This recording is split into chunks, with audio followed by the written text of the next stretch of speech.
I'm told to talk into this thing so they can hear me for the filming.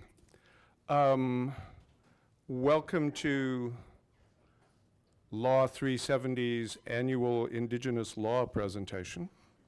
We have some alumni here. Welcome, you know the rules.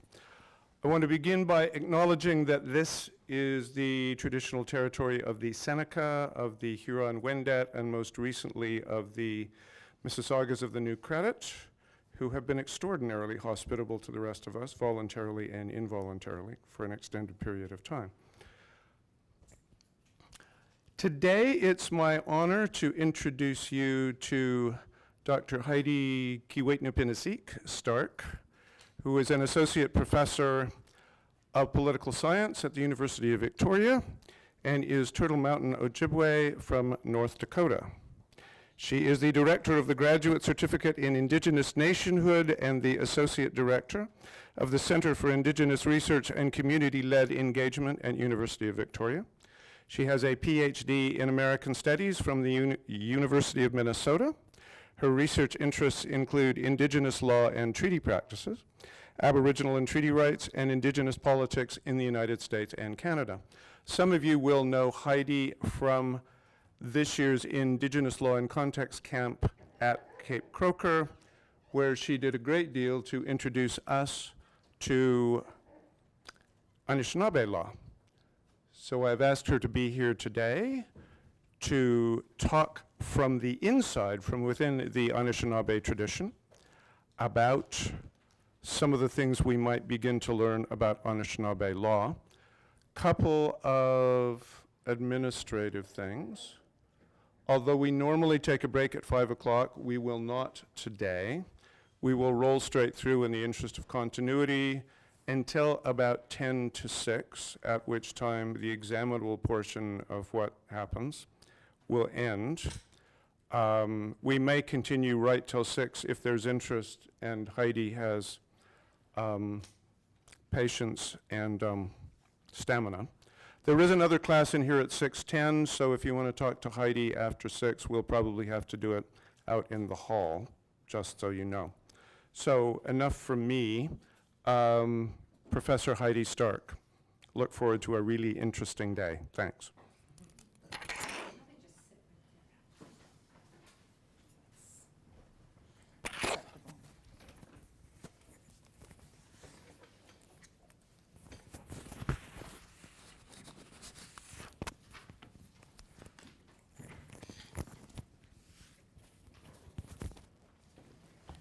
Okay, are we good for the mic? Excellent.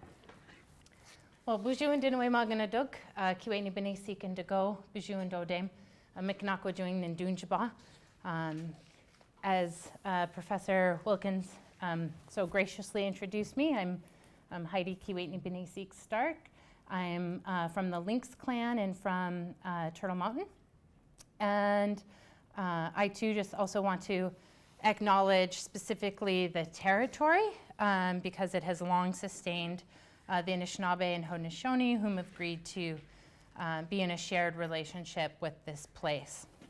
I also just want to take a minute to thank Kerry Wilkins for the generous invitation to be here. I'm really looking forward to our chance to be in conversation today, and to Amanda for all her help in organizing, for the amazing lunch today, for the students I was able to connect with over lunch. And of course, I'm very grateful to all of you as I always look forward to engaging in these conversations. I have gone back and forth about whether to give a little more formal presentation or a pretty informal one, and decided to veer slightly towards the formal for maybe the first 45 minutes, and then just open it up to a bunch of questions. For those who are at the law camp, some of the teachings that will be kind of woven throughout what I'll say over the next 40 minutes, you'll hopefully recall and see me working with them in a bit more detailed way here today. So today I wanted to think about Anishinaabe law within the context of treaty interpretation. And there's a kind of second part to this work that actually then takes up how the United States and Canada has dealt with treaty interpretation Some of that I'll be talking about tomorrow through an examination of the canons of treaty interpretation or the canons of construction, and specifically how Aboriginal and treaty rights has been constructed both in the United States and Canada. So today, I'm going to keep the focus more so on Anishinaabe law. So Anishinaabe creation stories give shape and meaning to Anishinaabe law. The philosophical underpinnings of Anishinaabe law are found in these rich narratives and were drawn on by Anishinaabe leaders as they negotiated treaties with Canada and the United States. And something I'll talk a bit more about tomorrow is that within my broader work, I also then frame, so in the same way that today you'll hear me talking about stories as law, I also think about Canadian and US law as the creation stories of the nation state. And so I'll talk about the rise of the nation state through a particular set of narratives that become embedded and animated through US and Canadian law. So I think of law as kind of always functioning as a set of stories, and stories as also guiding principles for how we engage with one another lawfully. So I argue that by taking a different starting point, Anishinaabe law rather than Western law, a different set of questions about treaty relationships arise than that produced by Western legal narratives. So instead of questioning the rights retained or attained via treaty, Anishinaabe law shifts our orientation towards what I think is a possibly more fruitful exploration of the responsibilities and obligations we have to one another. This is not to say that Canadian and American law fails to take up questions of responsibility. Indeed, Western law has at times recognized that treaties created, quote, mutually binding obligations which should be solemnly respected. However, as I aim to show today, these obligations are consistently contained and constrained through a kind of narrow construction of rights when it comes to Western law. So to illuminate this point, I want to first consider Anishinaabe law. So again, I argue that by taking Anishinaabe law as a starting point, it provides an alternative vision for coexistence that has too often been eclipsed by this narrow court-driven focus on rights. So Anishinaabe understandings of our creation, recorded in stories, songs, birch bark scrolls, rock paintings, and treaties, were and remain foundational to Anishinaabe legal and political thought and practice. So creation was a critical component of the rich discourses that embodied and sustained Anishinaabe political and legal thought and shaped our engagements with others.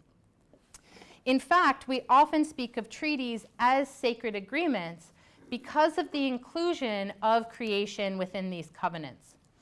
So throughout these negotiations, the chiefs spoke of their relationship to their homelands through a delineation of their placement on these lands by the Creator. But what does that mean? So why were Anishinaabe leaders invoking the Creator throughout their treaty negotiations? How did Anishinaabe laws of creation, what we call Inakkoniguwin, some will say Inakkonigewin for law, and then Inakkoniguwin is those laws that derive directly from the Creator, who is both embodies the male and female. So how do these laws of creation shape and inform these engagements? And how can a richer understanding of Anishinaabe law then inform possibilities and pathways for remedying Anishinaabe state relations today? So Anishinaabe law predates the arrival of Europeans, ordered historical diplomatic practices, and has continued meaning and application in Anishinaabe political, legal, and cultural practices. Much of Anishinaabe law is informed by sacred teachings that illustrate the interconnectivity of creation, encouraging particular ways of relating to creation. These laws, because of their expansive application to creation, are often less flexible than laws flowing from other sources. This is partially because these laws pertain to obligations and responsibilities that Anishinaabe maintain to those that came before the placement of human beings on the earth. And I'll talk about that in greater length. So treaties then are understood as flowing from this source of law, or what many will call sacred law. They are revered by the Anishinaabe as sacred agreements because they not only brought the Creator and their pre-existing relationships and obligations to creation into their relationships with the U.S. and the Crown, but also brought the U.S. and the Crown into these relationships with creation. So by acknowledging Gitchimanadu or Gitchimanadu, both through diplomatic practices such as smoking the pipe and in speeches delineating Gitchimanadu's role in producing resources upon the earth, the Anishinaabe brought their pre-existing relationships with the land, animals, and flora and fauna into the treaty. So in doing so, Anishinaabe not only reserved the rights to hunt, fish, and gather in their shared territories, but also importantly reserved the ability to regulate these rights according to Anishinaabe legal traditions. So many Indigenous peoples look to their stories to draw out law, recognizing that stories detail relationships. They teach us how to conduct ourselves and how to make sense of our actions vis-a-vis one another. For example, the creation story did not cease at a particular moment for Anishinaabe. Our continued interaction with creation in all her forms continues to generate stories that teach us how to be in the world. In the same way, Anishinaabe legal traditions continue to adapt to an ever-changing world while remaining rooted in underlying principles that inform how we are to relate to the land and animals. So for example, on September 9th, 1998, I'm going to say this wrong after Kerry worked so hard to know my name. I have a tendency to say the KRC's name improperly. But the Treaty 3 Anishinaabe, who comprised the Anishinaabe of Kababitawonung Resource Council, which services 6 Anishinaabe First Nations surrounding Lake of the Woods, signed a formal protocol regarding the earth with the Great Lakes Indian Fish and Wildlife Commission, which represents 11 Anishinaabe nations within the borders of what today is known as Minnesota, Wisconsin, and Michigan. So this agreement, known as the Anishinaabe-Aki Protocol, quote, recognized the bond between Ojibwe people from the United States and Canada due to common origins, traditions, and clan, and considers them brothers and sisters of the sovereign Anishinaabe nation. So in essence, cutting through national, state, and provincial boundaries that they argue were separating the Anishinaabe nation, or served to separate the Anishinaabe nation.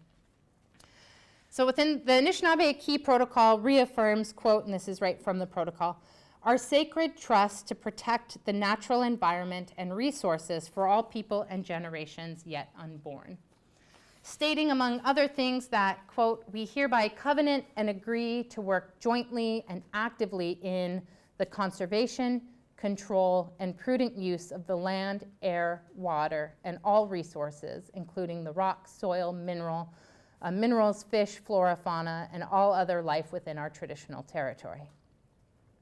So for Anishinaabe, Ake is an all-encompassing term for the earth, sometimes, the earth, which recognizes the interconnectivity of all of creation. So this term is also relational.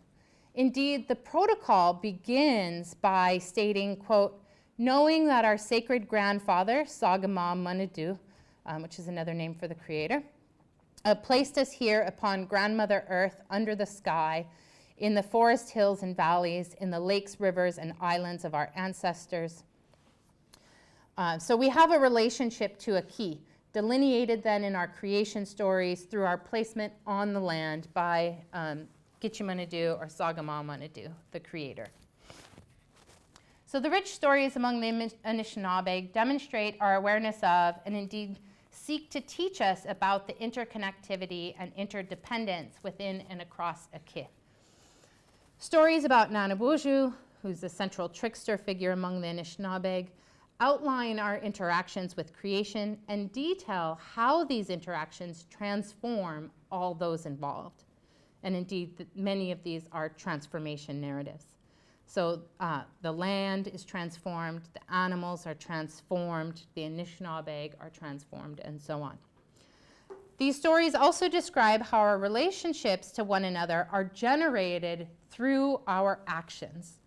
As we engage with one another, we transform and are transformed. The names we maintain for much of the landscape we traverse outline these interactions and contain vibrant stories about how we relate to Aki, or the earth.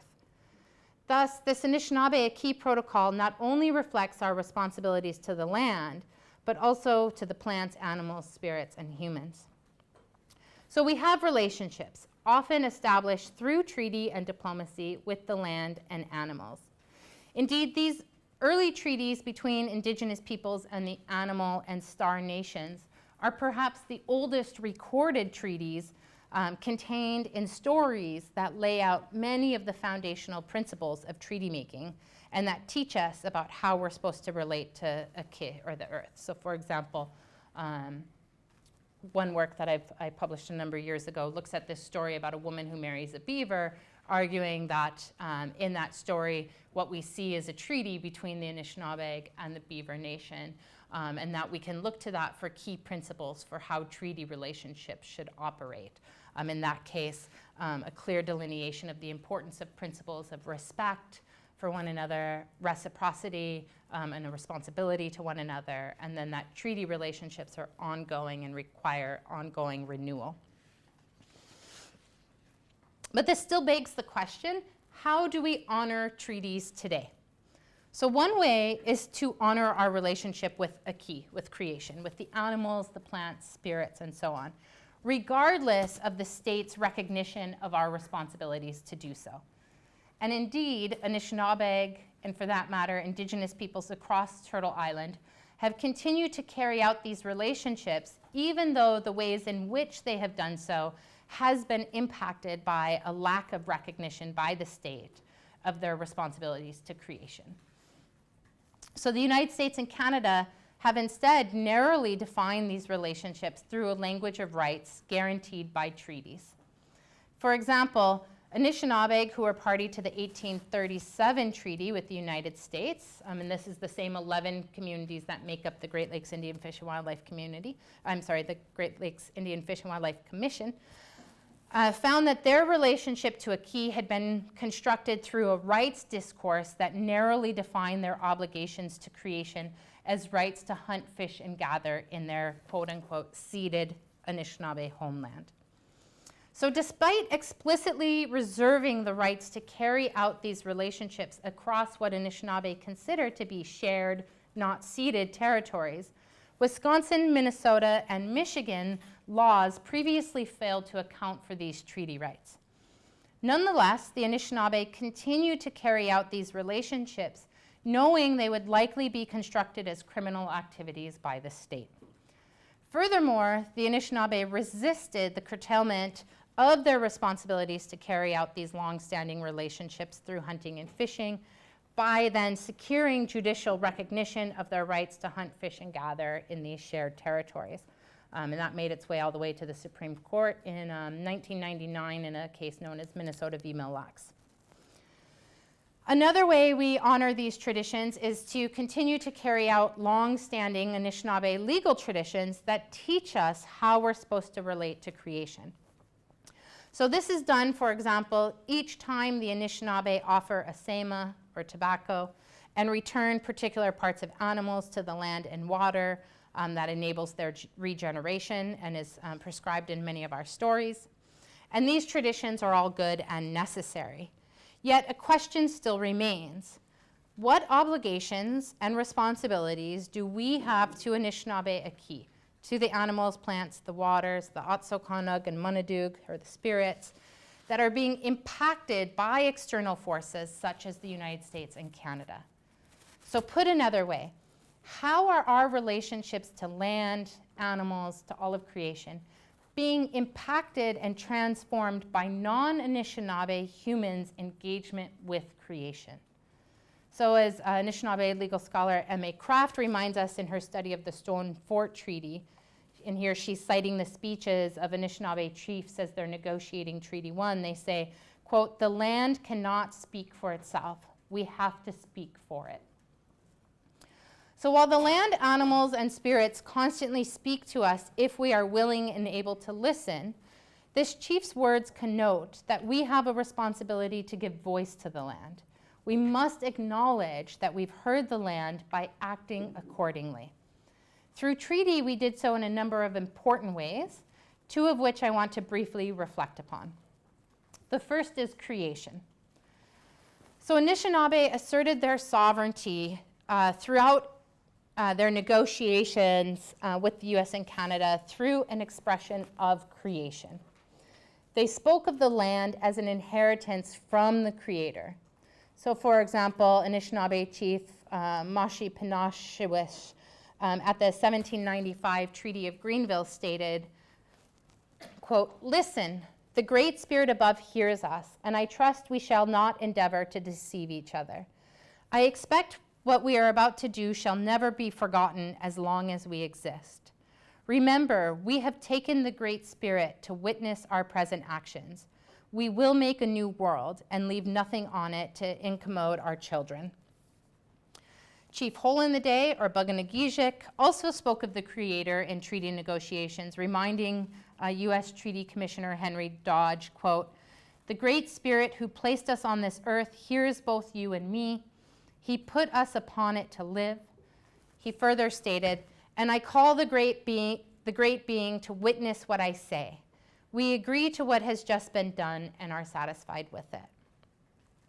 So perhaps one reason they shaped their speeches in this way was to mitigate American and Canadian claims of sovereignty by demarcating relationships to creation through a declaration of Anishinaabe relationships as rights to land, water, and resources that were distinct from the claims of the state. And indeed, Anishinaabe leaders noted in these speeches that these newcomers had been placed on lands across the Great Sea. So they were very clear about that in a number of treaty negotiations. I think, however, that this invocation of the Creator is essential to understanding how Anishinaabe comprehend our relationships to creation. Again, one that has been, I think, too often narrowly constructed through this Western language of sovereignty. So the Anishinaabe term used to express sovereignty is Ejit Ogamawatizit. So this word has at its root the term Ogama, which roughly translates as a leader. Anishinaabe legal scholar John Barrows, drawing on a definition provided by Mary Black, has defined the word Ogama as, quote, "those who I am responsible for." So using Barrows' definition of Ogama, the term Eje Ogama Watizid then would roughly translate as to act in a way that recognizes those who I am responsible for. And I think this is a really nice way to think about Anishinaabe sovereignty that can recognize our relationships to one another and to creation. So while this is a useful term and concept for understanding how we think about sovereignty, I would like to offer another, one that I think is directly connected to our creation. So I think at its very essence, the Anishinaabe word for sovereignty is Anishinaabe. Who we are as a people, how we see ourselves is the very essence of our sovereignty, is the animating force of our political nations, our political traditions, and our legal traditions. So the term Anishinaabe references the creation of the people. It alludes to how the Creator lowered our people to the earth.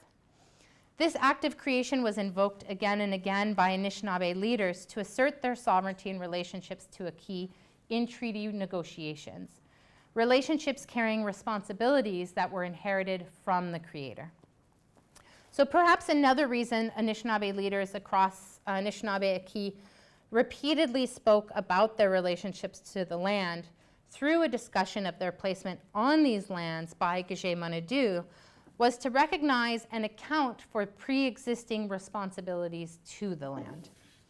So these responsibilities are created out of our relationships. So while Anishinaabe encouraged to pursue our own individual gifts, and we'll say, again, like seek your dream or seek your purpose. And we're encouraged to exercise a high degree of personal autonomy while simultaneously recognizing our connection and relationship to the collective by acting in ways that allow personal growth while remaining rooted in collective well-being. The Anishinaabe have also understood ourselves as merely one part of creation. So while we should be working towards our collective maturation, we're also deeply connected to and interconnected with this larger collectivity known as creation. So indeed, some people translate the word Anishinaabe to mean the humble people or the pitiful people. Actually, we love to tell people that it means the humble people and that we're so humble. And then we go on to tell you how great we are. So we're super fabulous. So part of this is because the word Anishinaa means just for nothing or without purpose, and connotes that we were the last of creation to be made, and implies that because we were not born knowing our purpose in life, we must seek out our vision. This is where, for those who are familiar with some of the Anishinaabe traditions, this is where those puberty rites traditions, where people go out fasting to seek their dream, is tied to this teaching of we don't know our purpose in life, so much of our life is a journey towards understanding our purpose and then enacting that. Thus, treaties were not just made between nations, but also necessarily incorporated all of creation, as this collective creation would be impacted and transformed by the actions of Anishinaabe. So the web of relationships in existence across Anishinaabe brought all of these entities into the treaty relationship. Right? So as a people who are deeply shaped by a knowledge of the world as deeply interconnected, we recognize that the decisions we make have impacts for more than just ourselves. So this brings me to the second point of reflection, which is relationships. I think I've said 16 times maybe already in this talk that treaties create relationships, right? That is what, is in many ways, the kind of core definition for me of a treaty is the establishment of a relationship between two or more, let's go with beings or entities. So when Anishinaabe entered into treaties with the US and Canada, Americans and Canadians became relatives of the Anishinaabe. It could be said that these relationships were not bound by blood, but instead by ink. But neither blood nor ink carry much weight among Anishinaabe. It's words that have force. So words can possibly be seen and understood as a law of creation, as it was the breath of Gitchimanadu, or the creator, when combined with the earth that made the Anishinaabe. Thus, any word we utter is intimately connected not only to this act of our creation, but also to this one we call the kind-hearted spirit, or Gitchimanadu. So our breath is understood then as an extension of the creators, and why we then put so much importance in both the oral tradition and the commitment of one's word. So throughout the treaties, Anishinaabe acknowledged they were speaking clearly and freely so all of creation could hear them, recognizing our relationship to and interconnectedness with creation. So for example, Chief Little Rock at the 1863 Old Crossing Treaty between the US and the Red Lake and Pembina Anishinaabe perhaps most eloquently illustrated this point when he stated, quote, "Now, my friend, I'm going to show you how we came to occupy this land. The master of life placed us here and gave it to us for an inheritance." He continued, "I want the earth to listen to me, and I hope also that my grandfather may be present to hear what I have to say, and I invoke the master of life to listen to the words I have to speak. I hope there is not a single hole in the atmosphere in which my voice shall not be heard. My friend, the question you have laid before us is of great importance." So Anishinaabe conceptions of sovereignty were intimately connected to Anishinaabe identity. In turn, Anishinaabe identity, or understanding of self, influenced Anishinaabe conceptions of land tenure. These intersections are eloquently articulated by Chief Little Rock. I guess I like to say he eloquently articulates everything. when he states, quote, "My grandfather made my heart, and he also made my mouth, that all the land and the inheritance may listen to my voice when I speak his words." So he returned to this point later in the speech, stating, "We've made reference to the master of life. We speak of him again. He is present now, and here's what we have to say." So Little Rock's words reflect the intersections among Anishinaabe conceptions of creation, sovereignty, and land tenure. The Anishinaabe, made from the earth and the Creator's breath, are connected to the land through our bodies. As Little Rock spoke from his heart and breath placed in him by the Creator and the earth could hear his words.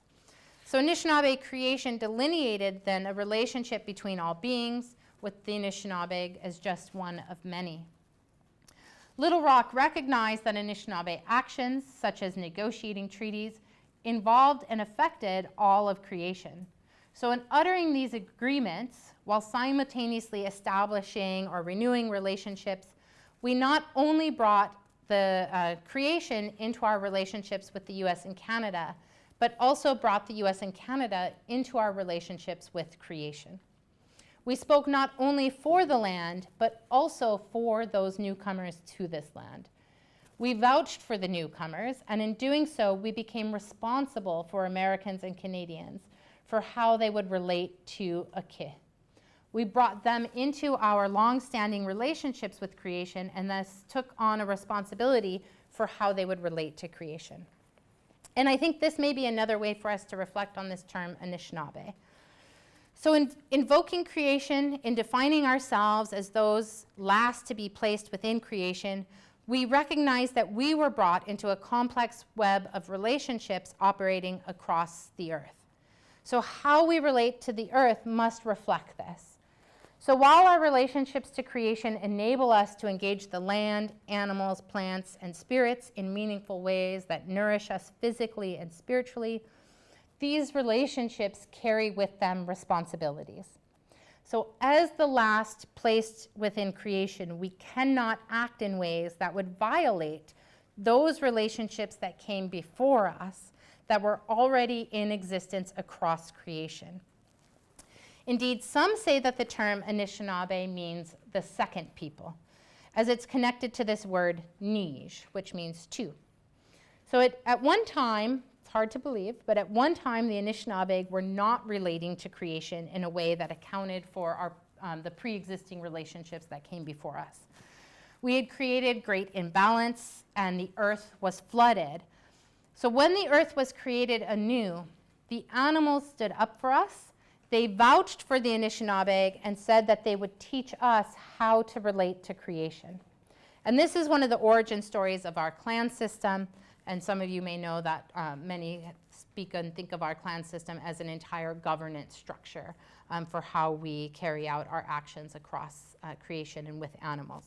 Right? So the point I'm making here is that those animals stood up for us, petitioned the Creator to give us another chance, saying they would teach us how to live here. And our entire legal system is thus based on those commitments to those who came before us, the land, the animals, and so on. So we then did the same by speaking to creation, saying that we would teach those who came into this place how to relate to this place. So again, the animals created a relationship with us, recognized in our clan systems, and took responsibility for our actions. So this brings me to the present question. How do we honor our treaties with creation? How do we implement these agreements and protocols in meaningful ways that take seriously our responsibilities for the newcomers we brought into the fold? Right? We didn't go to war. We did not. I mean, at times we did. But initially, we chose to meet newcomers in peace and friendship. Right? So as we call on the U.S. and Canada to fulfill the commitments outlined in our treaty relationships, in accordance with the spirit and intent of these relationships, how can we make sure that we are not replicating the shortcomings in our own commitments and relationships with creation? And this is a question that was at one point facing the Lake Superior Anishinaabeg. So represented by, again, the Great Lakes Indian Fish and Wildlife Commission, the Anishinaabe are seeking to ensure that Anishinaabe legal traditions which are rooted in rich understandings of our interconnectivity and interdependence with creation, are not only given space to flourish, but also inform how we relate to one another. So for example, current wild rice management plans attempt to account for the ways our actions impact creation by requiring tribal members to move through rice beds following particular patterns, and to use wild rice knockers made out of cedar, as this lightweight wood enables Anishinaabe to at least minimize our impacts on this vital resource. Anishinaabe also have tribal ordinances in this area that recognize the centrality of respect for animals who give their lives to ensure our survival, fining hunters who are found guilty of wasting the animal. And there are a number of cases in which that has been carried out. Also, Anishinaabe continue to offer asema or tobacco to the water, to the land, to the plants and animals prior to harvest, both as a way to acknowledge our gratitude and to petition or ask those beings if they will give themselves to us, while also ensuring the regeneration of these essential parts of creation. So while Anishinaabe continue to strive towards the adherence of the protocols outlining how we relate to creation within Anishinaabe reservations and shared territories, where the Lake Superior Anishinaabe have reserved rights to hunt, fish, and gather, Anishinaabe have also continued to be confronted with the challenges of not just holding Americans in this context to their treaty commitments, but also to accounting for what it means that these Americans were brought into our longstanding relationships with creation. And so this question was made starkly present for the Anishinaabe when the state of Wisconsin began considering and then subsequently implemented a wolf hunt following the removal of the gray wolf from the endangered species list in January 2012. The Anishinaabe vehemently opposed this hunt as it's antithetical to the particular relationship we have to wolves, whom we see as our brothers, who is one of our clan relatives. So they had had a number of meetings with those who were part of the wolf clan, who had primary governance around this area, and many of the leaders from these nations were opposing the wolf hunt in their negotiations with the state. So as the Anishinaabe treaty rights were recognized so preceding that Minnesota Supreme Court case, that deals with some of the bands who are in Minnesota. Prior to that, there was a lot of contestation around fishing, specifically spearfishing in the state of Wisconsin, that led to really violent protests between sports fishermen and tribal members. And there were a number of cases, but they're kind of collectively known as the Voigt decision. So Anishinaabe treaty rights were recognized in Wisconsin in the Voigt decision in 1983. Again, there's actually like 11 cases that stipulate 40-some stipulations around regulatory authority and all that. But there is a recognized right within this case of the Anishinaabe to portions of the quote-unquote resource in the quote-unquote ceded territories. And one of the things laid out in these decisions was that the tribes have to work in conjunction with the state in the management of these resources.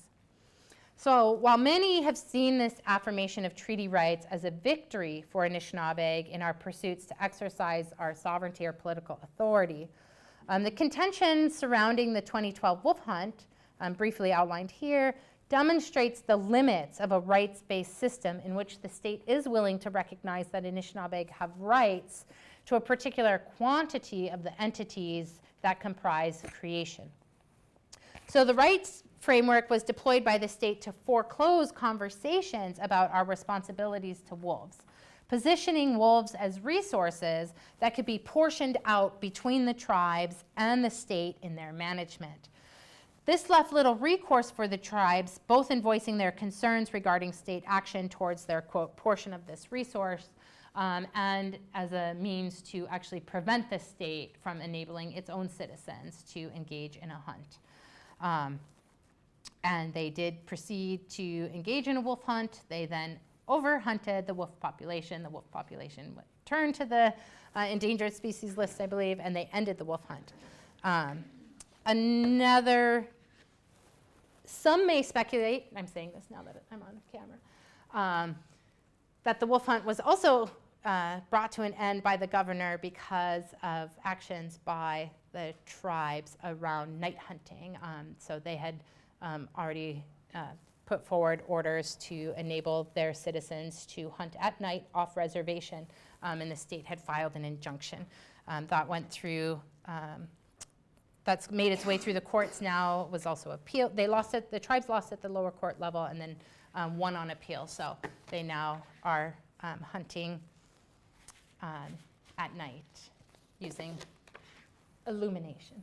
So, but during that case, because wolf hunting was happening at night and because hunting at night has been largely framed through a discourse of public safety concerns in the state, the wolf hunt came to an end kind of abruptly as a way, I think, to probably not pay too much attention to the fact that the state was already enabling its own citizens to hunt at night.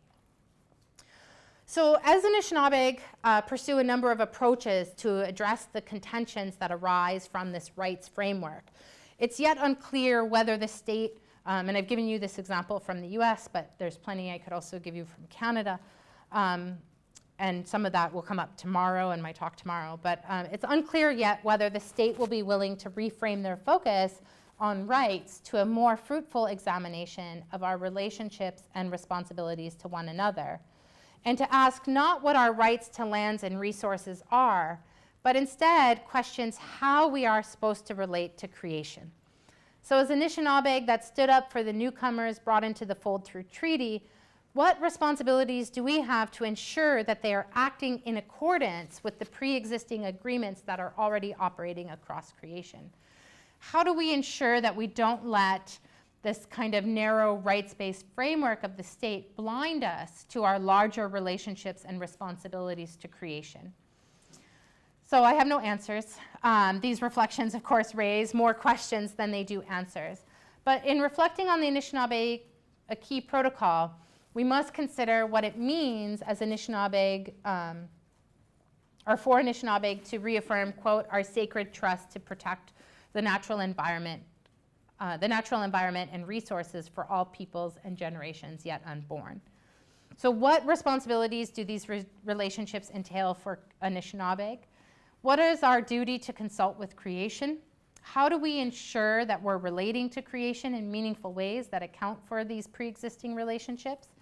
And what responsibilities do we have to teach the newcomers for how whom we vouch for when it comes to how to relate to creation? So to make a kind of jump here, one of the ways I think that we can think about how we at least teach newcomers how to relate to this place, and part of that initial vision being articulated by Anishinaabe leaders as they were negotiating their treaties, many will make the kind of discussion or parallel. Many of you have probably heard about the two-row wampum and this notion of like two vessels operating side by side. And indeed, that's a really rich teaching that's much more detailed than is often brought up with that two-row version, because many don't reflect on the three beads that actually connect those two rows and what that means for governance. But I often think that within Anishinaabe law, it's not this idea of two kind of vessels functioning side by side, though there might be space for that, but that we were bringing newcomers into our spaces whom would then fall under the same kinds of legal frameworks that were already ordering and shaping how we engage to one another and to creation. So this actually brings up questions about how do we bring Indigenous law to the surface then? What does it mean that so many Indigenous nations have been impacted by colonialism? And so I just want to kind of close this part by thinking about a story that I've come to think about quite differently after spending so much time on the West Coast with First Nations students and elders and knowledge holders who, of course, do not have treaty relationships, or many of whom don't have treaty relationships with the state. So when the earth was out of balance, before the animals stood up for the Anishinaabe, the earth was flooded. So Nanabuju was floating on a log and was joined by a number of animals who took turns then diving into the depths of the ever-rising water in order to fetch some earth. And this is a prominent story that many of you have maybe heard already. So many attempted and failed until the tiny muskrat volunteered to dive for earth. He was gone for a long time, but eventually floated to the surface, having drowned for his efforts. But clenched in his little paw was a small amount of earth. Niigaanwewidam was able to use this earth to make the land anew. And in doing so, he was careful to consider those to come, the many who had yet to be born. He sent out runners to measure the earth and continued to expand it until they were unable to return, thus ensuring he had considered the future generations. So Anishinaabe stories about restoring balance may generate, I think, insight about how we can envision new remedies, not just for treaty violations, but for what it means to coexist with one another. So as Anishinaabe, we must remain rooted in our foundations, just as the new earth was rooted in the earth of the lands that came before. We cannot, however, bring up all of the land as it was. As the story teaches us, this land is submerged underwater. We cannot ignore the fact that treaty relationships have not been upheld. Actions cannot be undone, as so many of Niigaanwewidam's stories teach us, but balance can again be restored. So we can draw on our historical treaties, but we must also account for the need for a renewed relationship. So in remolding the earth, we must have the foresight to think of those yet to come, making sure we've made room for them. We must create space for growth. So while with treaties, we must not only draw on the responsibilities impacted, created, and protected by these agreements, but also enable space for growth by moving away from a rights discourse that precludes us from focusing on treaties as relationships that must be nurtured and renewed. Indeed, our historical treaties face many of the similar challenges that we see many who are engaged in kind of modern treaty processes. The relationships established through the covenant chain were thoroughly tarnished by the time our ancestors negotiated the numbered treaties. In their desire to renew relationships, however, our ancestors delved deep into our philosophical waters to unearth and bring to the surface Anishinaabe conceptions of sovereignty and nationhood. Our ancestors spoke at length about our relationships to land rooted in our creation stories and outlined these relationships through a legal and political discourse that I think provides insight into how we saw ourselves as nations. So our obligations and responsibilities to our lands and our kin responsibilities to not only our own people, but also to the animals and plants that reciprocated in providing us nourishment and health, necessitated our engagement with newcomers to our lands. Our obligations and responsibilities to speak for the land and to account for our pre-existing relationships with creation would motivate us to engage in treaties that had complicated and unforeseen consequences. Indeed, throughout and following our treaty negotiations, we faced these rising waters of colonialism that threatened to submerge us. Yet, like Niigaanwewidam, our people were able to remain afloat. And in many ways here, I think of our treaties as our vessels, as the logs that have kept us afloat. So we risk being lost at sea if we do not navigate these agreements by diving down and unearthing the deeper political philosophies that inform our understandings of who we are as nations. So I argue that we must take turns diving deep into the waters in order to bring our rich philosophies to the surface and to remold our legal traditions that give shape and meaning to these treaty relationships. We must not be constrained by the narrow articles and interpretations of treaties that too often distract us from the deeper meaning that gave shape to these relationships. So we must understand that while our treaties are critical, they are still merely the vessels that kept us afloat, and we must still envision creating the earth anew. So I'll stop there and open it up for questions you might have around Anishinaabe law or treaties or anything else.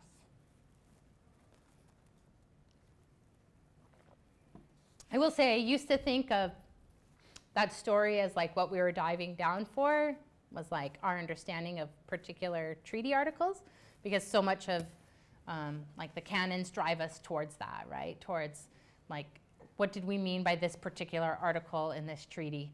And so it was really only after having spent some time in British Columbia and having my students like think I meant something very different when I said the word treaty than I thought I was saying, and being really pushed by them to articulate that more clearly, that I came to realize that in many ways, like what we're diving down for is the philosophies and principles that gave shape and meaning to Anishinaabe law that informed how we engaged in treaties themselves, right? So that's definitely something that has shifted in my thinking over the last decade or so. So we'll start here. Oh, okay. You mentioned that you've had a chance to sort of think about the relationship in somewhat of a different way, having spent so much time in sort of unceded territory. And I was wondering if you could speak a little bit more to that. Okay, so the question is about how being in unceded territory has shifted some of my thinking. I'd say the first kind of shift is, so funny, I'm super aware of the fact that I'm on camera all of a sudden. Like, oh, the things I would say, I'm still gonna say them. So something that I do find really bothersome, even though I do understand the like history behind it, is that we talk about BC as unceded territory, which infers and implies that treaty nations were ceding territory, even though treaty nations have consistently pushed back against that framing. So in some ways, it has really forced me to take a stronger stance in my articulation of that. And one of the ways I became the most aware of it was I was teaching a class, I think it was on US Indigenous politics. And in the States, we just constantly say the rights to hunt, fish, and gather in ceded territory. It's like in all the documents that get produced by the tribes. And I think because people work so hard to have judicial recognition of that by the courts after spending decades and decades of having their relatives arrested for doing things they knew they had reserved the rights to do, we stopped thinking about what it actually meant that we were calling that ceded territory. So that has been something like, in some of my conversations with the Great Lakes Indian Fish and Wildlife Commission, people that work there, one of the things we've talked about is like, maybe they should take that language out. Like, that's the official language in the treaty, which is why it gets replicated so often, but it's a language that's really imbued with a like Western interpretation of that relationship. And so I'd say the greatest transformation in my own thinking, having now been in a place like British Columbia, where I found I was not engaging with people who had a shared kind of thinking around treaty, that I've really been forced to think about how I use language in all kinds of ways. And that's how the sovereignty, like the Ejiogamawadizid and the Anishinaabe stuff came about too, is that when I was a graduate student, there was a real push all the time for us to just come up, what's the Indigenous word that would encompass this?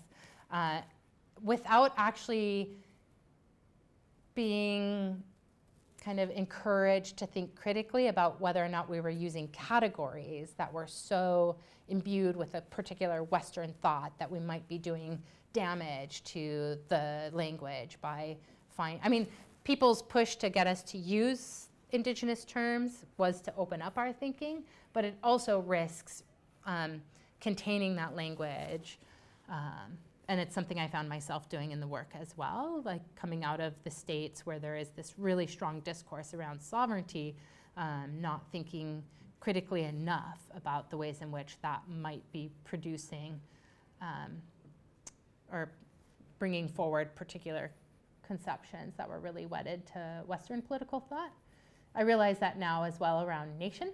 I'm still pretty wedded to it, but I give a lot more thought to articulating what I mean by that and what might be some of the limitations of that language as well. This is the struggle of what it means that we operate using English, right? But did that answer your question, Tally? Yes, but I want more. Can we do the more later? I was like, did you have a different interpretation of her question than I might have? Well, what I heard you to ask was translated into language that doesn't involve assumptions about cession. Mm-hmm.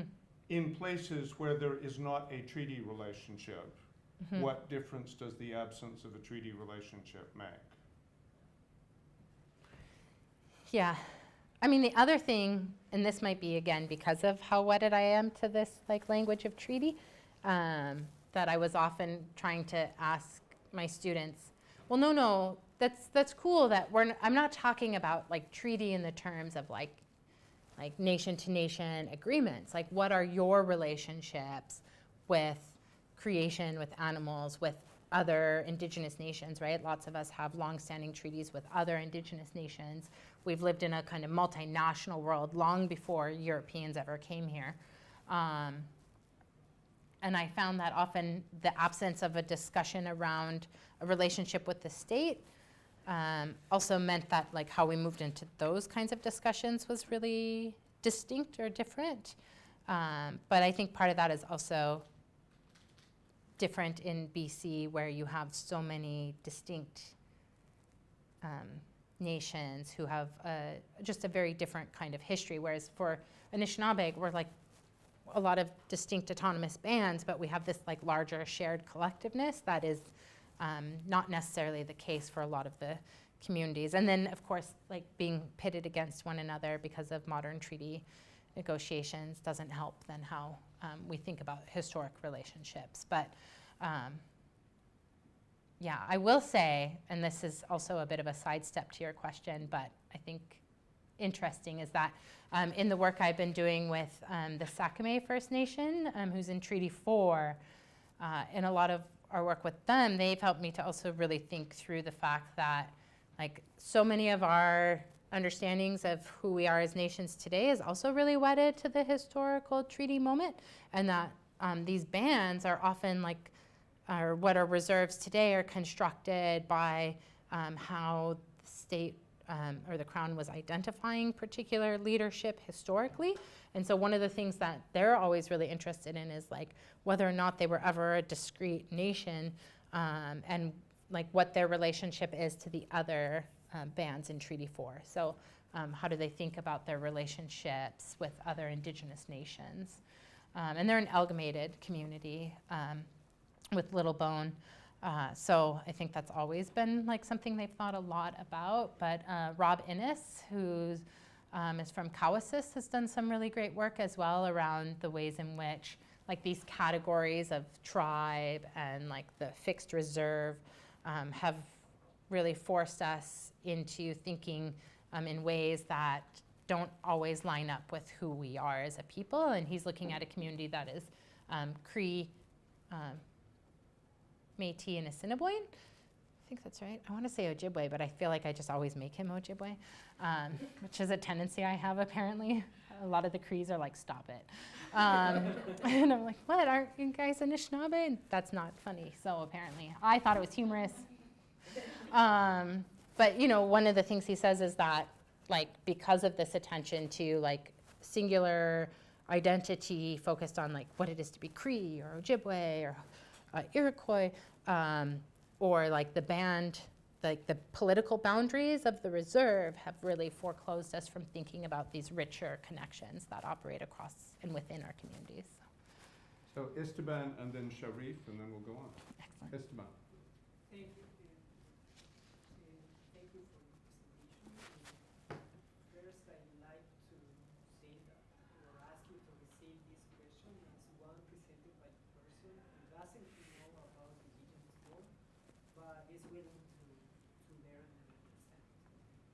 I'm wondering why would it not be possible to suggest or to assert that this view of treaty interpretation implies somehow a cultural assimilation, Implies a cultural a assimilation. process of cultural assimilation. For Canadians or for Anishinaabe? For settlers. Uh-huh. Yeah. Do you wanna repeat the Okay, so question? yeah, I assume that what you're asking is that this like presentation of like the assertion I'm making that we're bringing people into our legal traditions then risks producing a kind of assimilatory framework. Yeah, okay. I just won't be like, yep. But you'll like it, I swear. No. It's not even fair at all. It's a great question. And I would say that one of the kind of immediate responses to it would be that I think a focus on responsibilities instead of rights actually enables like personal autonomy to function at much higher levels. And so both peoples and collectives have a much higher degree of agency around how they enact those forms of responsibility. And so, for example, when I was saying, well, I don't really think it's like this two-row wampum, I do think that does exist within it. And like throughout the treaty negotiations, there's lots of recognition that newcomers, you know, are going to bring their traditions in as well. So it's not a framework in which one set of traditions has to collapse to the kind of power of the other. And this is largely because most of our stories that I would argue make up a large body of our law are really about the promotion of gifts. They often contain how a particular gift comes to the Anishinaabe or a particular teaching. And so these are, within the Anishinaabe world, that is how one acquires wealth. Like, so instead of a kind of capitalist good, it's through the establishment of relationships and the kinds of like new ways of being and teachings, et cetera, that can be brought in. So it's a world that would encourage diversity and a kind of flourishing of a multiplicity of ways of being. So I would say that because of that, it would, I think, the early visions were about ensuring that like new things were brought in and shared with one another without forcing other traditions to kind of collapse or give way to that. And so an example of that is there's a longstanding treaty between the Ojibwe and the Dakota where we have a long history of warfare on some of our western boundaries. Primarily as Anishinaabe pushed into Dakota territories. And one of the ways that some of those tensions were resolved is when Tailfeather Woman brought the big drum to the Anishinaabe. And so today, like big drum is a big important ceremony among the Anishinaabe, but that story and the origin is told constantly as where the big drum comes from as a kind of renewal and reminder of our relationships and responsibilities to the Dakota. And when we brought the big drum in, we didn't do away with our other like religious and political traditions. Does that make sense? So it was added to instead of replaced. And I guess that's where I think of the difference with assimilation that is so driven towards the replacing of one kind of way of doing things with another.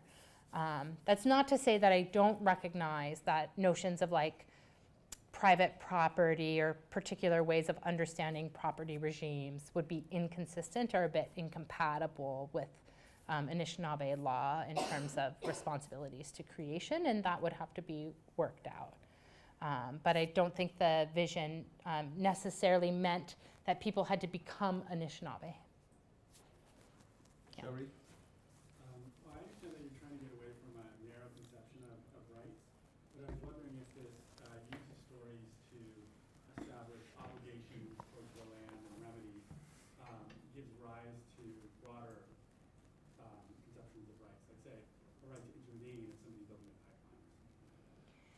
Yeah. So, I mean, obviously a lot of Indigenous nations have to work within that rights framework, right? And so,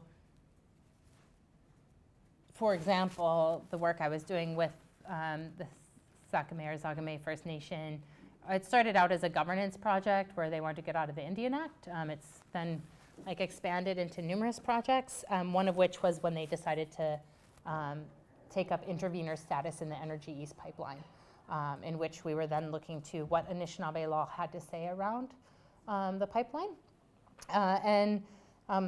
Specifically, one of their great concerns was not necessarily that they were automatically opposed to the pipeline, though they were. This was a territory in which the pipeline had already been built through their territory, right? It was part of the area that would have been a conversion of the line. And so for them, their greatest concern was the fact that Anishinaabe law wasn't being considered at all. And that they weren't being able to have a discussion around particular forms of development in their community through a framework that would be consistent with Anishinaabe law. So I do think it could give rise to both like more expansive ways of how we think about rights, for sure. And there are a lot of communities who are using Indigenous law as a way to break open and expand that kind of rights discourse, and I think that's great. I just think we should be really aware of what we're doing, because sometimes what happens is the leaders who are doing that are very aware of that, but a generation or two later, like how we start to think about those things shifts, because what's being put out takes up a particular kind of language. And so that's something like in my own work, I'm really interested, partially there's some interest in talking to the state and to settlers, but for the most part, I find that most of my work is driven towards like Anishinaabe, so that we start, or so that we ensure that we continue to think about our treaties in these much broader ways, so that when we do try to open up conversations around rights, we don't think that's the only conversation that should be had. Yeah. Did that answer the question? Yes. Okay. Justine? I have a question about something that was in the John Barrow's reading that we had. So in that reading, he advocates for non-Indigenous lawyers being trained in Indigenous law to the point that they can like express this law and bring it for application by courts. Yeah. But as far as I understand it, and please correct me if I'm wrong, there's an element to many Indigenous teachings that the teller has to have the authority and like the particular wisdom to transmit that teaching to others. And so I'm wondering what your thoughts on whether it's possible for this authority to be given to non-Indigenous lawyers on a broad scale without kind of diluting the indigeneity of the teachings, and just in general what your thoughts on dealing with the negative risks associated with misappropriation and misapplication of Indigenous knowledge through this. So isn't a program like being developed for that at UVic? Yeah. Okay, so I'll repeat the question. So the question is about the kind of risks of non-Indigenous lawyers, legal scholars, et cetera, taking up Indigenous law, and who has the authority to do this and how authority is granted. I'm going to answer that in multiple parts, I think, because it's a great question, a complicated one. So I think that part of what Anishinaabe law at least drives towards, as I probably said the word relationship 800 times, right, is relationships. And so this is where I think kind of terms like authority can be a bit challenging, because Anishinaabe as well have to be very considerate about like our authority to talk about certain things or do certain things doesn't necessarily come from other human agents granting that authority, right? So, and that is a difficult question that I have a complicated relationship to as an Anishinaabe person who writes about a lot of like Anishinaabe law. I've given expert witness testimony on it, felt like really uncertain about what that means to bring Anishinaabe law into Canadian courts or US courts, and have had lots of conversations with John Barrows about that. And one of the things that he said that has given me great relief is that he has a strong belief that our teachings and our traditions can survive much more than what like any of us individuals are doing. I don't think that means we shouldn't be attentive to these kinds of questions. I think these are the exact kinds of questions we should be asking. And he's actually written a couple of other pieces since the With or Without You piece that takes up that kind of more thoughtfully and fully than I can do in this answer. But I just say that to say the real authority for so much of our law comes from those spirits that drive forward those legal, like those pre-existing relationships were established with like political agents. And so like who has authority and how that authority gets interpreted is, I think, just a difficult thing anyway. Like, I don't know if you guys probably haven't had a chance yet to talk about how in New Zealand, one of the rivers was recognized, right, as having like legal agency, but then which human gets to serve that role of interpreting that? And that's the real authority I think you're talking about. And that's a difficult thing, right? Because there are like a whole bunch of people who can speak much more eloquently to Anishinaabe law than I can.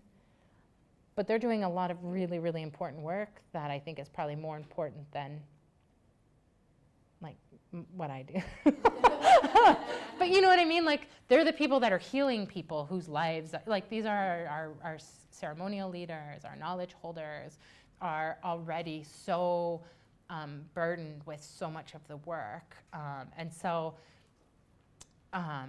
it's difficult because we have to figure out ways to support that work. But it does also mean that we have to have genuine and deep relationships with the traditions that animate these laws. So I think the hope with the JID at UVic is that like some of those initial steps will be taken to get people to start having these conversations and to really think about like how do we make space for Indigenous law.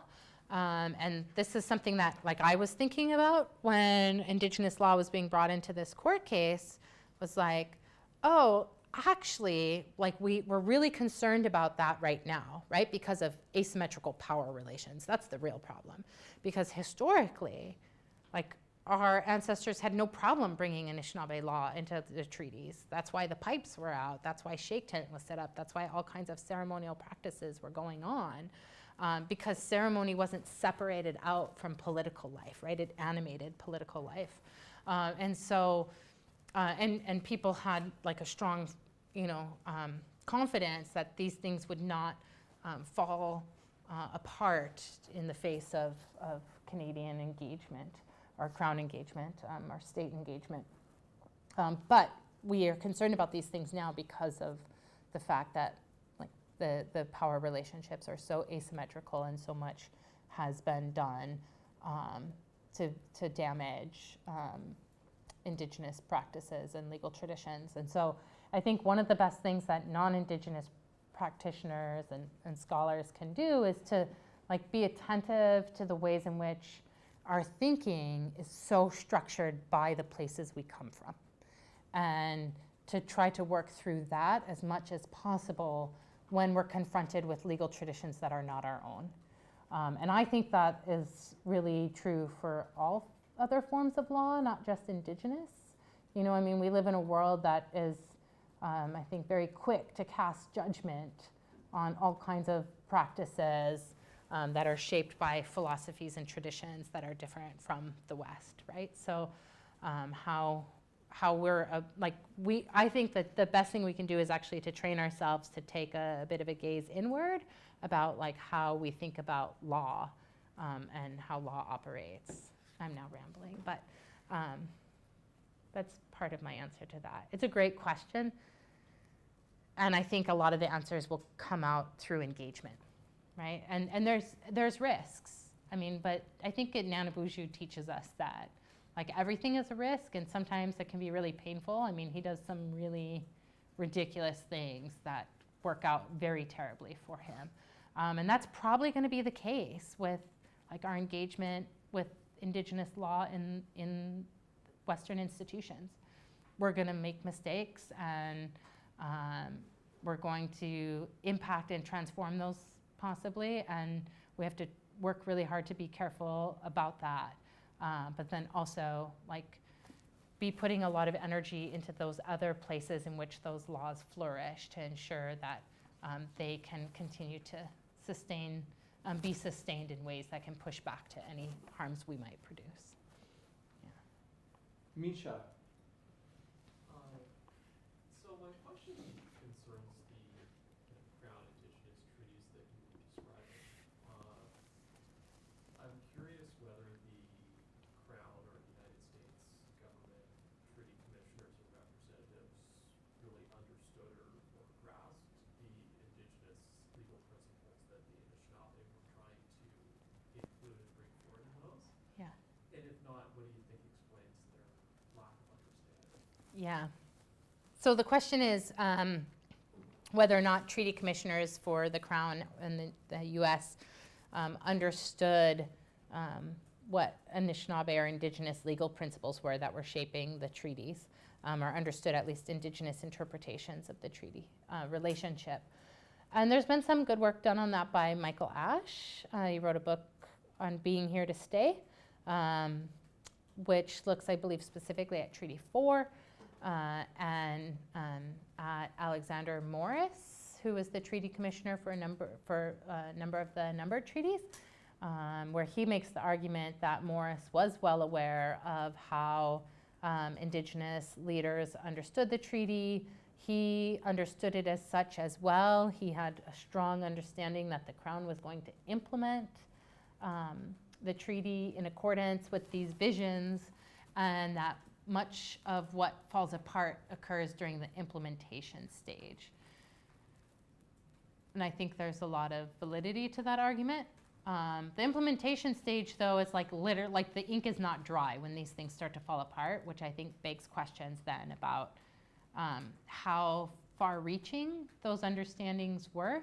And part of that is that, you know, policy is sometimes being dictated by people who are like removed from those places on the ground where there is a much deeper shared understanding. So a lot of the treaty commissioners had spent extensive time with indigenous nations and had come to understand their ways of doing things because of that extensive relationship, right? Like Lewis and Clark, right? Like the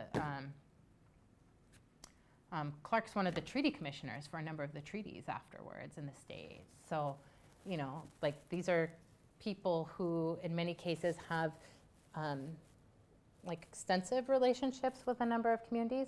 And then in other cases in the US, like the Pembina and Red Lake Treaty was negotiated by Alexander Ramsey, who would call for the removal of Anishinaabe from Wisconsin into Minnesota as a way to bring a bunch of treaty revenue into the new territory, and resulted in the death of hundreds of Anishinaabe who got trapped there in the like severe winter storm. He would also be the one to violate a bunch of Dakota treaties in Minnesota, and would lead, a lot of his work would lead to what would become the Dakota War, which resulted in the largest mass execution in US history when the US hung 38 Dakotas. So he was also, I believe, like a senator and then impeached or taken out of his position or whatever for, like he was just seen as not a great character, like the character of some kind of, you know, crazy political film. So, you know, all commissioners are not created equal is my point there, is that it really depends on who was negotiating these treaties. In terms of whether there's a shared understanding. I also think that in cases like where you have someone like Alexander Ramsey, I think he also knew very clearly what the Dakotas and what Anishinaabe were calling for. He was just so driven by a particular view of the world. So like during the Red Lake and Turtle Mountain or Pembina negotiations, he actually, that is negotiated in the wake of the Dakota hangings, and so he actually at multiple points threatens to hang the Ojibwe for their involvement in providing ammunition to the Dakota, He also lays out this very lengthy speech around manifest destiny. So I guess if I have to say, like, what's the explanation at times where you do see a divergence in view, it is this idea of Europeans as a superior race. But again, I think very few commissioners took the view of someone like Ramsay. I think most commissioners, when confronted by like the sheer awesomeness that is Indigenous political traditions, couldn't help but be stunned into recognizing that those traditions were deep and rich, right? And understood them to a large extent. Ramsay, for that matter, actually says, like, oh, well, I was just going to negotiate for a right-of-way through these guys' territory, but I can't very well, like, chastise them for taxing a bunch of trade ships coming through their territory and then tell them, like, I want to buy a road or a right-of-way through it, right? So he's like, so we have to negotiate for the whole thing, otherwise this whole thing's going to fall apart because, you know, these guys all think they're the landholders. And he says all that, even though these are reports he's producing to show the government what a great commissioner he is. So, so I think you can even look to those records. I use a lot of the government-produced records in my own work, where you can actually see that even in cases where you have these very kind of Eurocentric views of European superiority, there's also a deep recognition that Native people understood they owned the land, or they had authority over the land. I don't want to say own, that's such a terrible construct, but had authority over decision-making when it came to the land, that they were not relinquishing the land. These articles that say the rights to hunt, fish, and gather in ceded territory, the ways they're expressed by the leadership is that they'll have the right to live as they always have in their territories. So it's very clear to the commissioners that what they're negotiating for is not what's actually being articulated in these kind of fine line articulations in the treaties themselves. So can I just play with that for a Yeah. minute? I mean, if you read the boilerplate language of something like Treaty 3 or Treaty 4, Yeah. you would not get the impression without some history Yeah. that the deal had anything to do with an acknowledgement of Anishinaabe sovereignty or stewardship or inviting the settlers into the Anishinaabe relationship with the land. Mm-hmm. You would see language talking about the Anishinaabe being subjects of the crown. Yep. And being willing to cede, release, surrender, give up forever specified chunk of land. Mm-hmm. So if, for example, Alexander Morris understood perfectly well what the Anishinaabe understood the deal to be, Yeah. and the boilerplate language of the treaty Mm-hmm. that he must have known courts would be looking at sketches out a completely different picture of what's going on here. Mm-hmm. How do we account for that?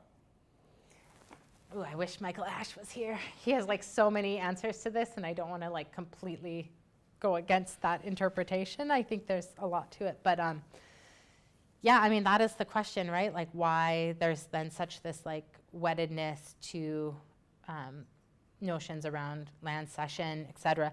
I think one might be that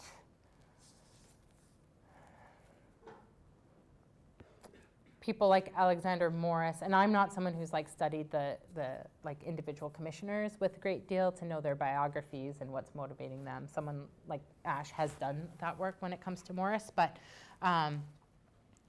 one is I think that people thought, or the commissioners in some cases thought that these would still be enacted in ways that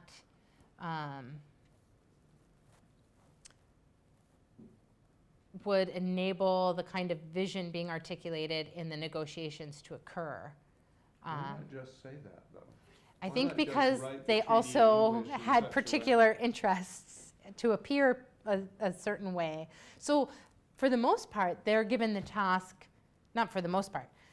Treaty commissioners were given the task to get Indigenous leaders to cede their territory before negotiations ever started, which means that kind of language was already boilerplate applied.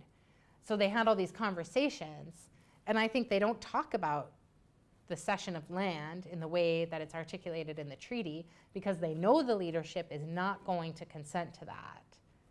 But they write it into the language of the treaty anyway. So in contract law, when we talk about whether you have a deal, Yeah. one of the usual expectations is that there be a meeting of the minds. That Yeah. would be a shared understanding of what the deal is. Do we have a shared understanding of what the deal is here, sufficient to constitute something capable of being implemented and enforced?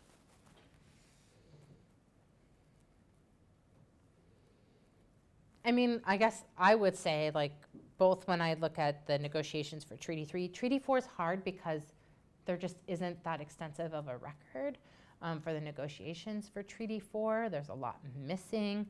Treaty 4 opens differently because they refuse to present the pipe to Alexander Morris. They're already super upset about where the treaty negotiations are being had because they think that it has to be like the middle ground, if you will. So they want to make sure they're actually moved further away from the Hudson Bay post. But Treaty 3, Treaty 1 and 2 for that matter, I mean, Treaty 1 and 2, there's disputes over even the written components immediately, right? Where even the commissioners say, it's true, the written record is not consistent. The treaty itself is not consistent with the promises we made when we negotiated that treaty. So I think one is like the boilerplate problem. Some of the BC treaties were also like either leaders were signing empty blank documents where the language was written in later, or they were like a boilerplate document that didn't change and they were signed like, so they weren't actually shaped by the negotiations. So if the question is, does the like written record reflect what was actually discussed? I would say the answer is no. And the way we know a lot of that is those treaties are almost consistent across the board in terms of the language. That privileges something that might come up. So for example, the commissioners all say we want to buy your land. They do all bring that up in the negotiations, but like how that's being translated and what that means, I think is not consistent with this language of to cede, surrender, and extinguish. In the same way that the rights to hunt, fish, and gather is not what Indigenous peoples were reserving in their treaties. They were reserving the right to continue to live as they've always lived. Hunting, fishing, and gathering is part of that. But you know, that kind of construct is quite fixed to a particular historical moment and a particular interpretation of what Indigenous life was in the 19th century, where you know, there's a lot more taking place in communities that people were interested in preserving than just these rights to hunt and fish. That I think that kind of construct in the language of the treaty itself is really consistent with just the kind of imagery and ideas around like Indigenous peoples and lifeways. So I guess the question I want you to answer, and then I'll shut up and give people with class participation points to earn a chance again. Is it appropriate to say that there's even a deal here? I mean, I would say there's a relationship here, and a super impaired one. Because you know, I guess my concern around the framing of treaties as contracts or as deals, as it implies that one group is giving something in exchange for something else to the other. And I don't think that's what treaties were about. And I think that framing is what's doing the greatest disservice to an actual implementation of a treaty relationship as envisioned by Indigenous peoples. And that's where I think this language around cession, all of it, I do think Indigenous peoples were saying, yes, we will share these territories with you, which is why they can have these discussions around land, around settlers coming into land that wouldn't have translated to a kind of language of cession or extinguishment. Yeah, I kind of went only halfway with that idea, but that is, I think, like the biggest inconsistency is this idea of like a treaty as a contract versus the treaty as a relationship. And actually, my first PhD student just recently graduated, Gina Starblanket, just defended her dissertation, where that's a huge part of what she takes up is this kind of the language of contract versus, like treaty as contract versus treaty as relationship. Yeah. Malia. Yeah, I was thinking about the same idea, and I was wondering if, based on what you were saying initially in your initial presentation, given that contract theory, contract law is really based on the idea of having, of personal property rights, for example, Mhm. of rights in general, maybe it's inappropriate to think of the treaties in this way, because it does look like the parties weren't added, but if we're not thinking of it as a contract, then, you know, I don't know how we then conceive of these documents if neither party was thinking the same way about them. You know, like, do they need Yeah. to be reaffirmed? Do they need to be redone? Well, I think of treaty relationships as always being in need of constant renewal. So I think that being redone, again, is not so much about like, let's have another sit down and like work out some kind of fixed terms, right? That treaties were about establishing ways of living together.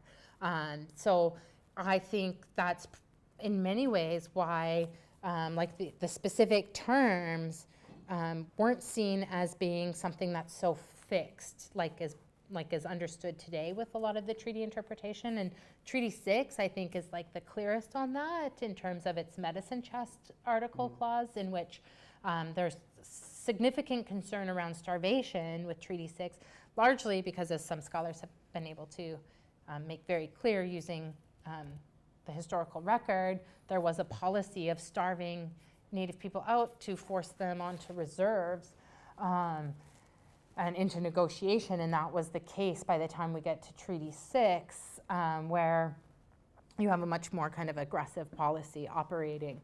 But Indigenous leaders were already really cognizant of the ways in which the declining buffalo population was impacting their ways of life and the ways in which settlement was impacting their relationships with the land and with one another. And so the medicine chest clause is brought in as part of that and as a way to ensure relief in a rapidly changing world.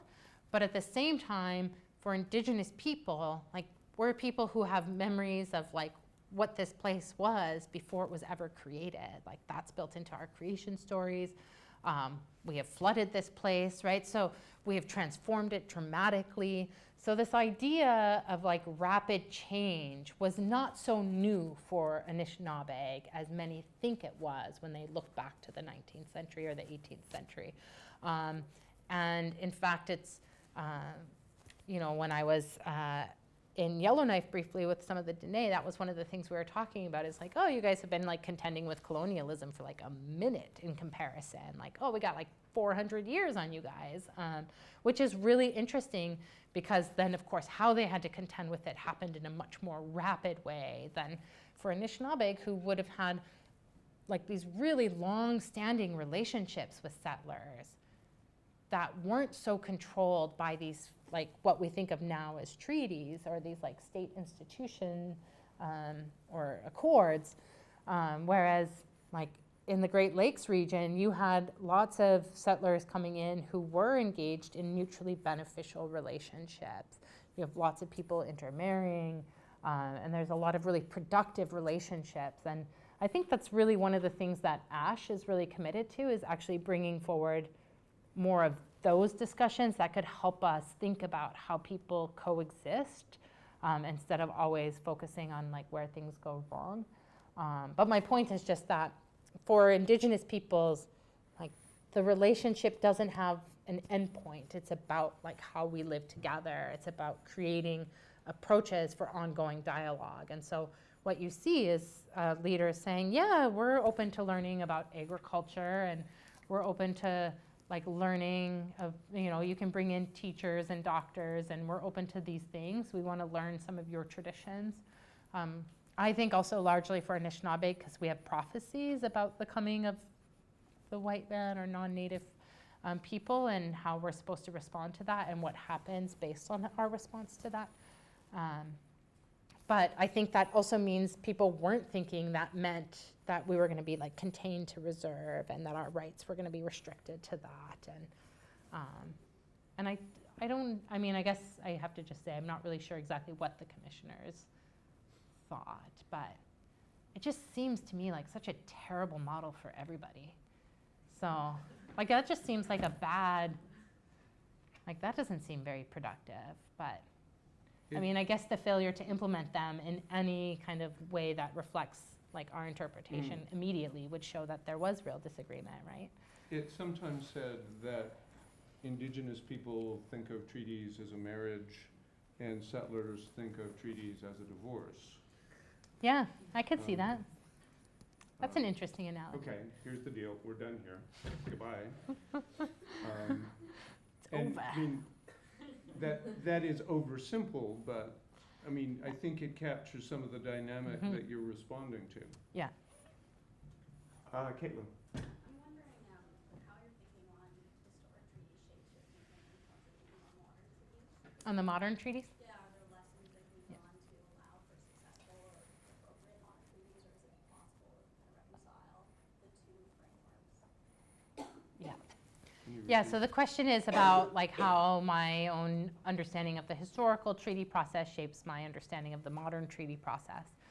I would say that it has shaped it in a few ways. I mean, there's a very strong critique against the modern treaty process out of BC, I'm guessing across most of Canada, especially having the vantage point of looking back and seeing how few of these agreements have really come to like their final stage. And the language is so much more explicitly restrictive in a way we didn't maybe understand was happening with that language of cede and surrender. It's very clear today that those modern treaties have all this language around extinguishment.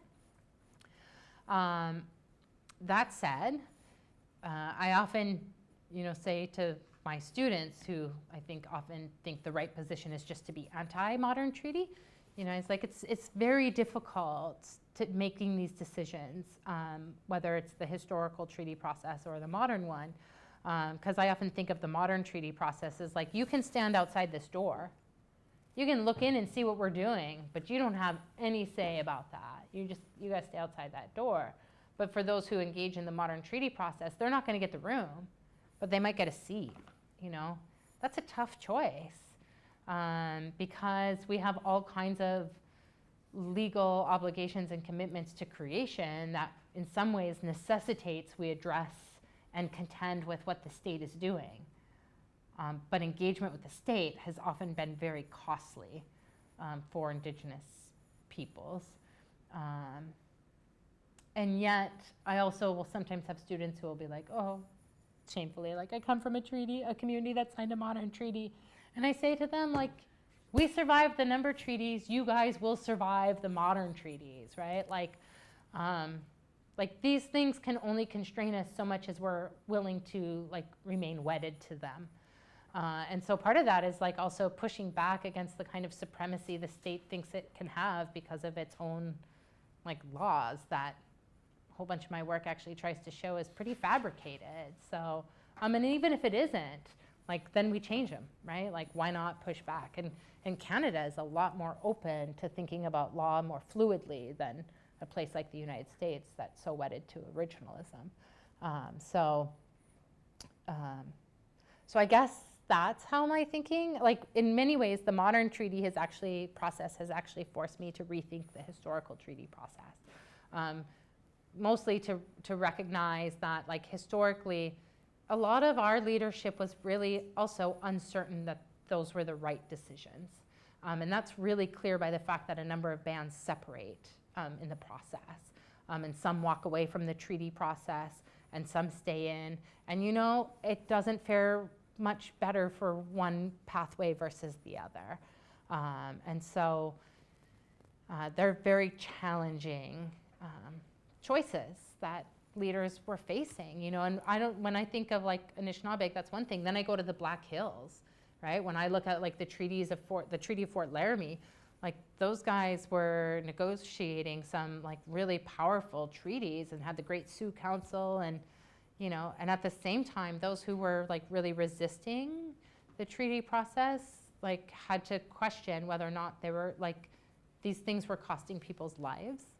And I think that's the real issue with the modern treaty too, is that we look around and we can see that our communities are struggling, that, you know, you have what a lot of people call the brain drain because people have to leave their communities because there's not enough employment opportunities, there's very little housing, you might have difficulty with access to clean water, right? I mean, most of the drinking issues in Canada are concentrated on reserves, right? So, so this is where I just think the biggest thing I've learned in doing this work is that like there are really no simple or good answers.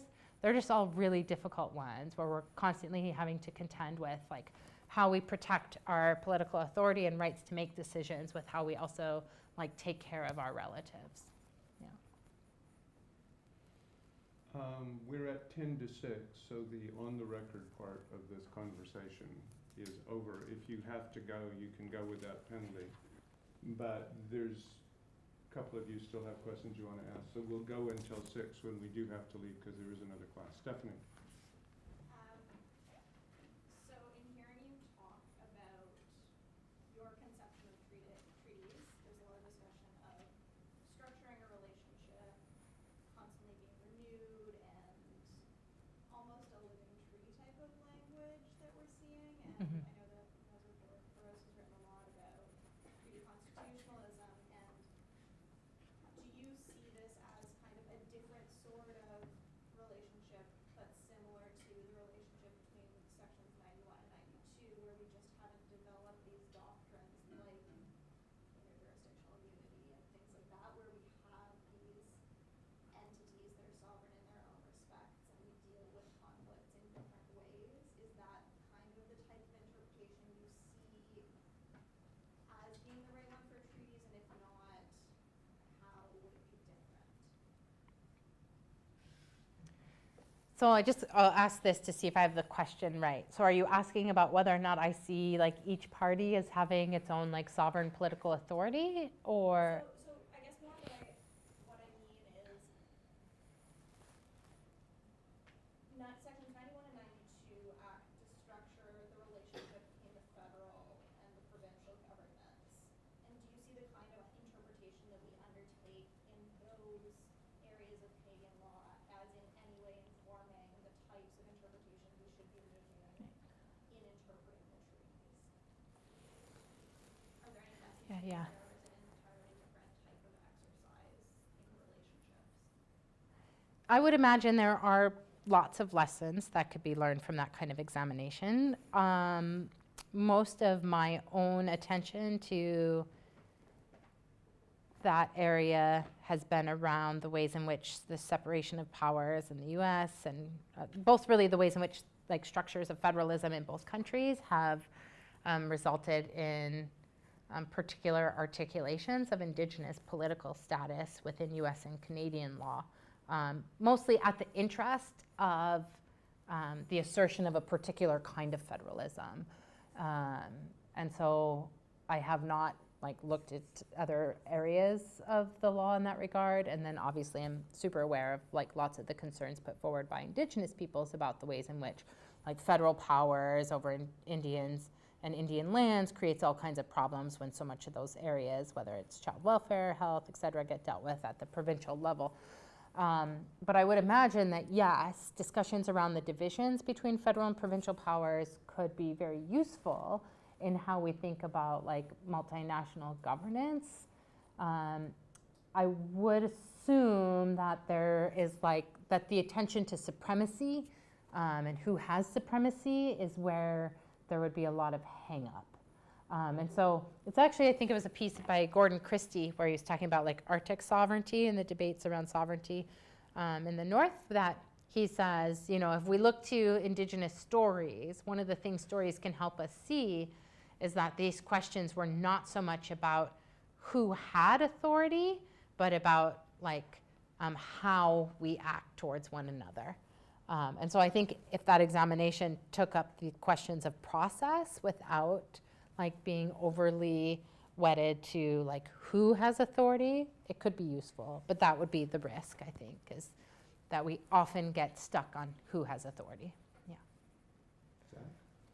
So getting back to sort of where we began, like I've always loved thinking about the treaties as like spiritually imbued, almost like institutions or relationships, the way you talk about. So I love that way of thinking about it.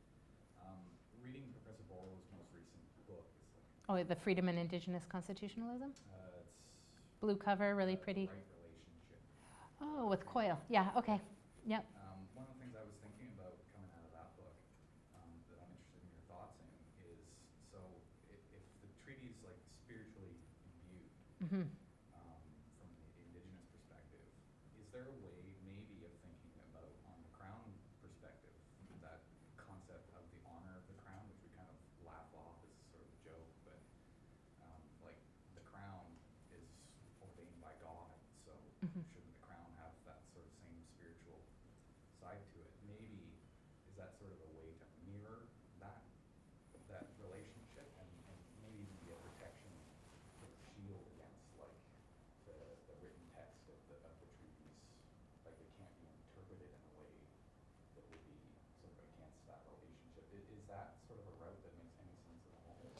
So there's a lot of discussion. I mean, I think both with the honor of the Crown and in the States, there's all this focus on like the utmost good faith must be taken in our engagement with treaties. There's all kinds of examinations of like what George Washington was saying around honor. And I think legal scholars get really fixated on whether it produces a moral or a legal obligation. And I think what you're hinting at is, or, you know, when we think about like religion's really tied up in morality, right? And obviously, like our relationship with the Creator, I think can't really be encompassed just in that language of religion. But I think that what we are talking about is a morality, at least in terms of like what it means to be a good human. And I think that is an effective way to like think about like how we can renew or restructure treaty relationships today, because I think Canada is really committed to seeing itself as a good moral nation, as long as it's at least like more moral than the States, right? And like, and that's not a new thing, right? I mean, when they negotiated Treaty 6, one of the arguments for how expensive Treaty 6 was like I think it was a speech from the throne where the discussion was that like this is far less costly than the bloody Plains Wars that are happening in the South, and it's far more moral or ethical. And so I think what happens though is we see that like attention to like what is a legal kind of obligation sometimes like draws too fine of a line between like what's kind of moral and legal. I know that's getting into like a whole different territory that's beyond my area, but I always think like let's just like be better people.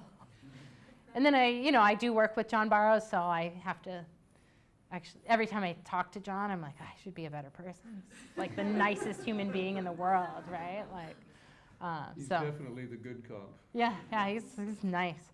And actually, this talk is part of it's published in that book as well. So, yeah, that came out of like that was that book was first a set of conversations that a bunch of us were having in a public presentation kind of space with one another. So, but it covers both the modern and the historical treaties, right? Yeah. So I think we're at time. One or two of you I haven't met, so if you're staying in the course, I need to give you a course outline and we need to chat about what the course requirements are. As you'll have heard, Professor Stark is giving a public talk at the law school tomorrow at 12:30. Trying to remember the title. I think it's called Deterritorializing Treaty Rights. It should be Deterritorializing Aboriginal and Treaty Rights. So. Okay. At the moment, it's scheduled for the solarium, but there has been a lot of uptake, so there is talk that it might be moved. So watch for signs on doors if you're interested in coming, so that you go to the right room and not the wrong room. Thanks very much to Professor Stark.